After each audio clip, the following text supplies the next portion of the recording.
Hi, I'm Taylor Smurl. And I'm Tommy Smurl. And this is... Neat! Happy pre-St. Patrick's Day, Dad! We're getting revved up. This is the pregame activity. Yeah, it took 3 days of pregame, I guess, at this point. It depends on when I get this edited. Who knows? I've got St. Patrick's Day covered. I got my green on and my Guinness. That's nice. I wore green. I'm wearing a green velvet top. That's super Irish, right?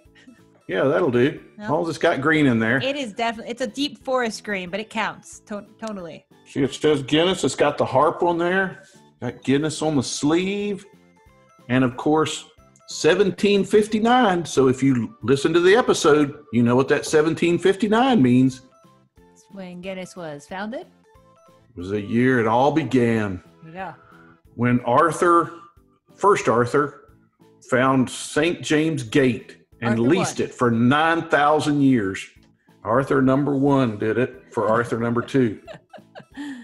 Well, of course, as we discussed on the podcast, we're not, there are Guinness cocktails out there. I would argue that none of them are really better than Guinness beer proper.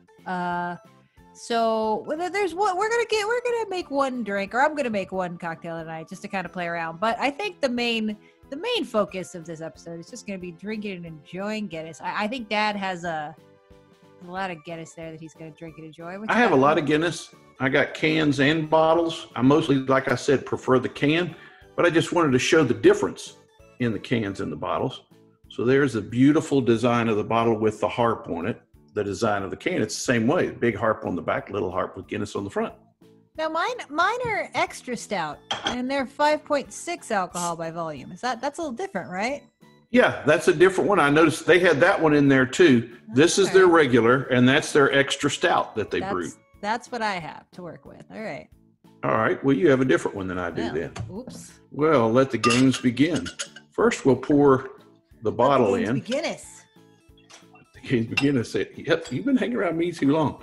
Yeah. Now, you see, there's the bottle, and you don't see the cascading amber like that. And as you see, your Imperial pint doesn't quite get full. That's one of the reasons that I prefer the can. You're going to be side by side. All right. Yeah, you see that, you hear that pop in there and that release? That's that nitrogen. Now, you see it's already creamier when I'm pouring it. You pour it down the side for about half of it, and then come straight down the middle with the rest. I'm not claiming to be an expert on it, but I read about it. And you see how it's that nice tan color all the way to the bottom, but you see the cascading? I think you can pick it up even on the screen. Yeah. See the cascading as it's rising up? You want to let your beer sit. And this is the way it would do if you got it draft. That's it. You can't hear it once you do it. There's the widgets in there that did that. So I'm going to let that settle and take care of the bottled one. Like I say, when you look at the heads, see, they don't even compare. Now I'm curious to see how this one, because I've got the same, I got a Guinness glass as well. I'm curious how this extra stout pours out. I'd say it'll be similar to the bottle that I had. You see, that's why you got to get them 2 at a time. Yeah, I think that's. You got a good head on that one. To say this is just a little bit more head than one. That's a bit surprising, but it definitely poured out pretty thick. This extra stout. Yeah. Well, maybe that has something to do with being extra stout. Head. I can taste the difference too on the canned ones. It's smoother. I mean, the extra stout is not. It's still very smooth. It's still pretty light bodied. It has a little bit more bitterness than what I've had with classic Guinness, but it's not far from. I think this is just Guinness with a little bit more alcohol kick, a little bit more bitterness. That's kind of it. All right, so I did want to play around with one cocktail tonight. I told Dad he didn't have to get the ingredients for this; that he can keep working through his Guinnesses. I thought this idea was kind of charming. Of course, here in the States, we understand a Long Island iced tea doesn't necessarily include iced tea. It's just a super boozy mixed drink. And around on the internet, I saw a couple different iterations of Irish iced coffee or Dublin iced coffee. The idea being some sort of equally super boozy iced coffee play involving Irish whiskey, possibly stout. So I thought that was a pretty cute idea. Guinness definitely lends itself to bitterness and coffee flavors. It definitely lends itself to kind of chocolatey flavors. As long as you mix it and build it right, you can get away with some cream in there. So I'm gonna try to make a boozy Irish iced coffee. All right. Yeah. That should be interesting. It actually sounds good too. I think of all the Guinness cocktails I saw out there, this one sounded the most promising. Of course, I've said my piece before about how the number one that pops up when you look for Guinness cocktails is the Black Velvet, and that's a mixture of champagne and Guinness. And as a fan of both champagne and Guinness, I can say that you downgrade both beverages by mixing them together. I can say that doesn't even sound good to me. You had one here in New York. I don't know if you remember this. I did. Stanford Social. I took you there when I was in, I think it was when I was in college, or I just recently graduated. I was really excited to take you to a fancy restaurant where I knew a couple people that worked. And they didn't have a very developed beer menu, but they did have a Black Velvet on their menu. And I felt so bad watching my dad drink this tiny little flute of beer and champagne. Like a beer, like wanting to drink a beer, but when it's just like, and it's gone, you're like, I guess, can I have another $15 flute of beer and champagne? Where's the rest of it? Bring me the can, buddy. Like on an airplane when they pour your drink, do you want the can? Yes. I should have said that. Give me the can. Well, I mean, I think it goes against what you like about Guinness is that, that tight, like, bubble structure that the nitrogen provides is so essential to the enjoyment. So once you start mixing it with champagne, you're already messing with the integrity of the beverage. And then you're also adding like fruity bitterness, which does not pair well with coffee bitterness necessarily. So, anyway. Yeah, it doesn't even sound good. No, I'm not a fan. All right. So for this Irish iced coffee, we're going to use, of course, some Guinness. I'm going to put some whiskey in there, obviously some Irish whiskey, but what would be better than we talked about this last year. We talked about Jameson, but specifically the Jameson Caskmates edition, the Stout version. So this is Jameson that's aged in stout beer barrels. So that's going to kind of back up our Guinness flavor. I'm going to use a little bit of chocolate syrup in there as a little bit of a sweetener, and then I'm going to add a little bit of cream too. So we're going to see how this works out. And then of course coffee, I'm going to use a cold brew concentrate, so I get a more concentrated coffee flavor to like mix in with my Guinness and whiskey and everything. That sounds like what's for dessert. Okay, so I'm going to use, this is the Grady's cold brew concentrate, so it's like I said, like a 2-to-1. I'm going to use 2 ounces of this. All right, so I've got my 2 ounces of cold brew concentrate in there. I'm gonna add an ounce of our whiskey. This has a speed pour on it, so I'm just gonna count it. Now, see, if I did that, it would be all over my bar, which, by the way, is a Guinness bar with my Guinness mirror. You are so branded I'm all today. Guinness all day. Yes. We are not sponsored, but Dad kind of is. We should be. Dad is sponsoring Guinness. Guinness isn't sponsoring Dad. Arthur or Edward or Cecil or one of you guys, if you're looking, sponsor us. Please sponsor my father. Meat is a Guinness sponsor. I'm going to add a little half ounce of chocolate syrup to this. I don't like to necessarily mix effervescence and like cream or chocolate or anything, but I do have an exception to that, and that is the New York egg cream. Have you ever had a New York egg cream, Dad? I have not. I've heard of them, but I've never had one. Well, a New York egg cream does not contain eggs. An egg cream is actually good. No. Yes, it is good. It's soda water, heavy cream, and like chocolate syrup, sometimes strawberry syrup. It was basically made, like, the story goes back to like a important about town gentleman came into like a soda shop and he wanted a milkshake. They didn't have the ingredients to make a milkshake, so the soda shop bartender, that's not a thing. The counter soda shop bartender. Okay. Yeah, he just kind of improvised and used soda water instead of like ice cream and made this this drink, and the guy loved it, and so that's where the New York egg cream comes from. So that's whenever I'm mixing like effervescent and cream, it always feels wrong to my brain, but then I remember the egg cream. I'm like, okay, maybe there's a passage here. So that's where I got the idea to use the chocolate syrup as my sweetener. So we're going to use the chocolate syrup. We're going to have our effervescence from the Guinness. And then we're going to add just a little bit of heavy cream. I've got vegan heavy cream. All right. Well, I've added just about an ounce of heavy cream in there. And then I'm going to top it with my Guinness. Here we go. Here is my Irish iced coffee. All right.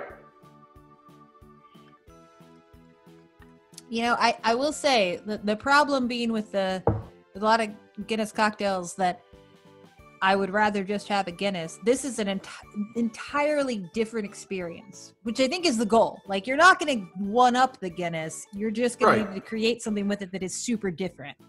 Yeah, you're not going to enhance the Guinness. You just got to use it to make something totally new. And it's a Frankenstein Guinness. Yes. I would say this does the job, because this really does taste like just a super rich, bitter, creamy, chocolatey, like iced coffee mocha experience. I'm not mad at that. It's a Guinness dessert drink. Yeah. All right, now I decided to open up a bottle because I didn't want to ruin a can with it just in case this doesn't work. I got that bottle foamier than the first one. That's too much, Ed. But a lot of times in these microbrews they have coffee stouts. So I've got my iced coffee here. You're making a coffee, okay? Yeah. So heck, I better take off the rest of that lid. I'm dropping things. I'm just drinking straight up stout whiskey now. That's where I'm at. Oh, well, as long as it's Irish whiskey, you're all right. All right, so I added some of my Starbucks iced coffee into some of my Guinness. And I made a coffee stout, I guess. I mean, I've heard of those. And an oatmeal stout and a breakfast stout. Well, you might as well add some oatmeal, too. Well, those are probably floating there. Yeah, you gotta get might make it a little chunky. I think you don't have a problem. You just ramrod it in. That's right. You just ramrod that down, but then you got to drink it. It's really not too bad. I'd be the most wide awake drunk in town. Yeah, you know what? A lot of times when you drink the Guinness, you can feel the bitter part on the edges of your tongue and on the way down after you drink it. When you add the coffee, it like smooths that out. How are you at? How many beers are you at? Dad, happy St. Patrick's Day. Those are the dead soldiers. All right. Well, are there any St. Patrick's Day traditions that you perform outside of drinking a lot of Guinness? That I perform? No, the only one that I have is that we played back when I was in my late 30s, we played in an industrial league or a church league or something like that. And anyway, the team that I was on, we won the whole league.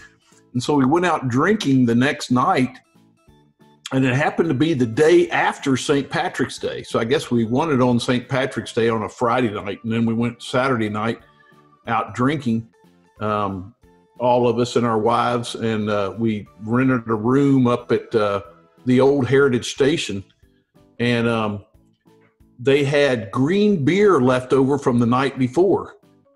And they said that we could get pitchers of green beer for like $5 a pitcher or something like that. So we said, fine, we'll drink green beer. And so we drank green beer and peed green all night.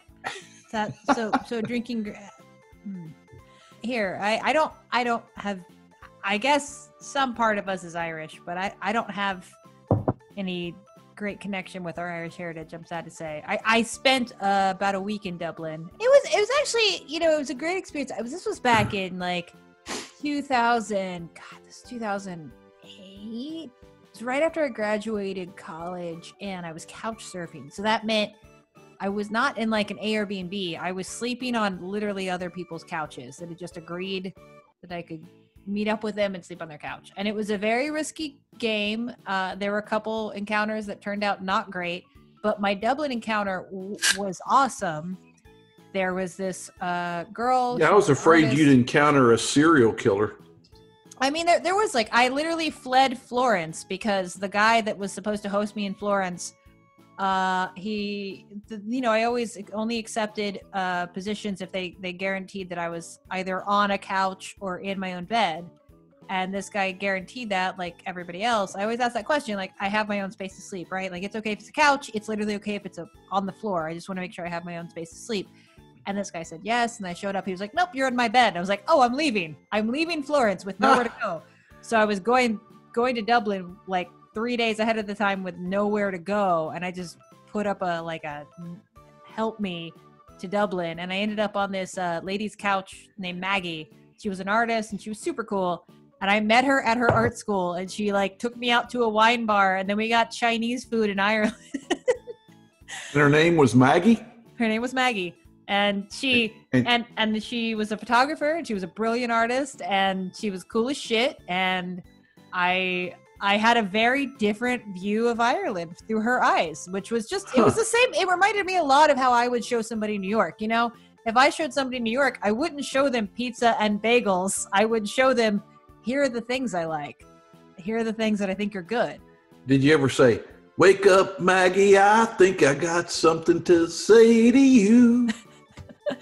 No, that would have been very rude. She let me sleep on her couch. If I tried to wake her up, that would have been rude. She made me toast and beans in the morning. I was not going to toast and beans. That's a British thing, from what I understand. But it's also common in Ireland. She made me toast and beans with like stewed tomatoes for breakfast, and I was just enamored. Stewed tomatoes. Dublin is like a major city, but it's so unpretentious and like beautiful, but also very like to the point. Like it's a great place to visit. Like the people that I encountered were just so down to earth and kind. Hey, before I got off track by reminiscing about how beautiful Ireland was, I looked up an Irish blessing that I thought was nice. May you live as long as you want and never want as long as you live. May you live to be 100 years with 1 extra year to repent.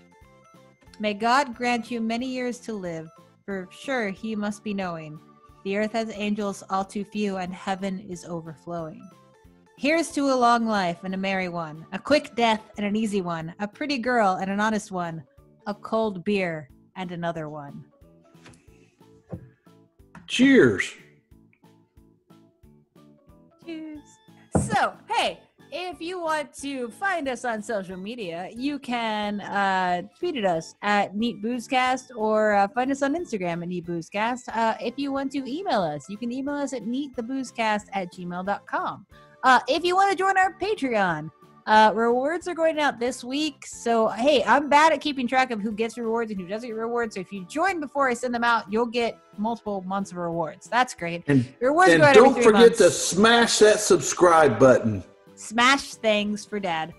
He has a tower of beers that he wants to smash. You should smash beers. You can't come in unless you're drinking Guinness. You can join us in our Facebook group that Dad runs, and you can question him how he drank that many beers. That's super valid. I have the same question. I'm gonna go to bed as I had too many beers. I'm peeking through the cracks, and I see you still. Hi. Well, thank you for joining us. Hey, I've been Taylor Sproul. And I've been Tommy Sproul. And this has been me. Oh, this was a fun one. You built a fort out of beers. Well, I drank a lot of beers. I had to do something with them.